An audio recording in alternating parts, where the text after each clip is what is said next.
দুর্ভাস্করজি চ্যানেলে আপনাদের সকলকে স্বাগত জানাচ্ছি। আজ অনেক দিন পর একটা ভিডিও ছাড়ছি আর আপনাদেরকে আমার কিছু ক্রিয়েটিভিটি স্কিল আপনাদেরকে দেখাতে চাই, সেটা দেখুন। আর আমি যেখানে কাজ করি, স্টিল প্ল্যান্ট একটি প্রাইভেট সংস্থা, যেখানে আমি জুনিয়র ম্যানেজার, সেখানে একটা ছোট্ট পরিসর জায়গায় আমি সুন্দর করে একটা নিজের মনের মতো করে পার্ক তৈরি করেছি।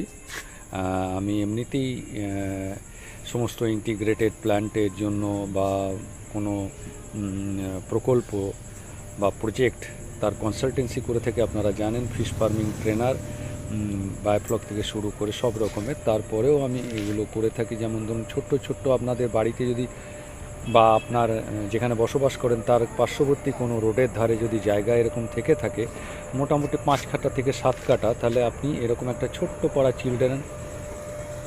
পাড়া একটা শিশু উদ্যান করতে পারেন, চিলড্রেন পার্ক। যেমন দেখুন, এগুলো আমি সব নিজে বানিয়েছি। কিছু পেভার্স ব্লক দিয়ে সেগুলো কালারিং করে করে সিমেন্ট দিয়ে, দেখুন এগুলো আমি এই টপগুলো নিজে বানিয়েছি। এবং ছাঁচ বানিয়ে এই যে দেখুন, এগুলো সারস পাখি। আর এটা কাঠ না সিমেন্ট আপনার পক্ষে বোঝা অসুবিধা হয়ে যাবে, কোনটা কাঠ কোনটা সিমেন্টের তৈরি। এই ঈগল পাখিটা আপনারা একটা পতিত বৃক্ষ থেকে তৈরি, আপনারাই বলবেন। এই হাতিটাও আমার টিম এবং আমার যারা সহকর্মী যারা আছে তারা সবাই মিলে আমরা কিন্তু সিমেন্ট ওয়ার্ক আছে এখানে, ওয়েস্টেজ ম্যাটেরিয়ালস দিয়ে, যেসব বাতিল ম্যাটেরিয়ালস, এই বাতিল ম্যাটেরিয়ালস দিয়ে এইসব টব আমরা নিজে হাতে বানিয়েছি। এবং এই দেখুন, এই টবগুলো এটা বস্তা দিয়ে তৈরি।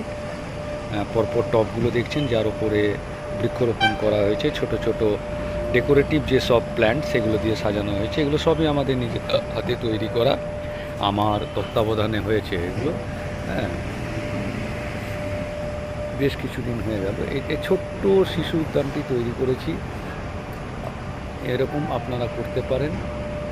দেখুন কি সুন্দর নারকেল গাছ এবং অন্যান্য ক্যাকটাস প্রজাতির গাছগুলো আমরা লাগিয়েছি।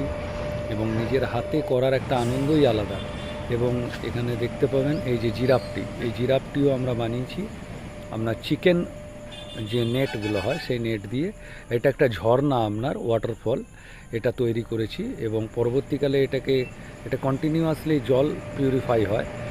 এবং এখানে একটা গণেশের মূর্তি আমাদেরই একজন বানিয়েছে, আমাদের সঙ্গে যারা কাজ করে, সেই আমাদের সহকর্মী যারা, তারাই এভাবে বানিয়েছে। দেখুন কত সুন্দর ওয়াটারফল, এবং সুন্দর করে দেখুন বানানো আছে। আর গার্ডেনে কিছু শাকসবজিও লাগিয়েছি। জিরাফটাও দেখুন বানানো হয়েছে। এটা 24 ঘন্টার মধ্যে বানানো। হ্যাঁ, সিমেন্টের কাজ তো, তাই তাড়াতাড়ি শুকিয়ে গেছে। পরবর্তীকালে পরের দিনই শোকেস ছিল আমাদের প্ল্যান্ট হেড, তিনি এটা দেখতে এসেছিলেন ভিজিটে। তখন আমরা এগুলো পেন্টিং করে, দেখুন জায়গাটা পড়েছিল একটা সুন্দর জায়গা, সেটাকে ইউটিলাইজ কীভাবে করতে হয় ওয়েস্টেজ ম্যাটেরিয়ালস দিয়ে, সেটাই এটা করা হয়েছে। এটা দেখুন একটা কলমের আম গাছ। আর এগুলো দেখুন ব্যাঙের ছাতা, এখানে একটা ব্যাঙ, কচ্ছপ, সবই কিন্তু নিজে হাতে করা। এর তৃপ্তি একটা আলাদা তৃপ্তি। তো আমি এটা জাস্ট ট্রায়াল করেছিলাম যে আমরা কেন পারবো না, যদি চাই তাহলে আমরা নিশ্চয়ই করতে পারি। ছোটোখাটো জায়গাকে, এরকম খুব বেশি বড় এরিয়া নয়, আপনি দেখতে পাচ্ছেন। এবং এই সুন্দর পার্কটি বিশ্বকর্মা পুজোর সময় বা অন্যান্য কোনো অনুষ্ঠানের দিন, বিশেষ দিনে আমাদের পরিবারের ছেলেমেয়েরা এখানে বেড়াতে আসেন। এটা একটা ইস্পাত কারখানা। দেখুন এটা হ্যাঙ্গিং ভ্যালি।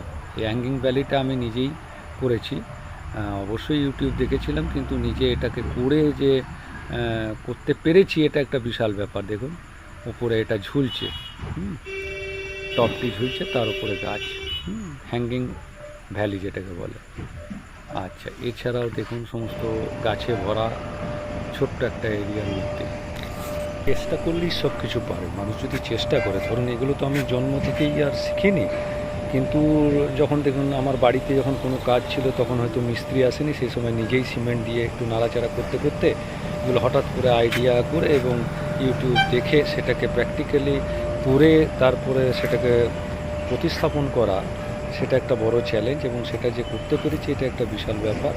তো সব কিছুই জীবনে করে দেখেছি, নিজে প্র্যাকটিক্যাল করে দেখেছি, শুধু শুনে নয়, হাতে কলমে করার আনন্দটাই একটা আলাদা জিনিস। আর আমি সেটা সব কিছুই করে দেখেছি। এখন আপাতত আমার পরবর্তী ভিডিও আপনাদেরকে দেখাবো ছাগল, মুরগি, হাঁস, যেগুলো নিয়ে আমার মানে বর্তমানে আরও আমরা অনেক এগিয়ে গেছি।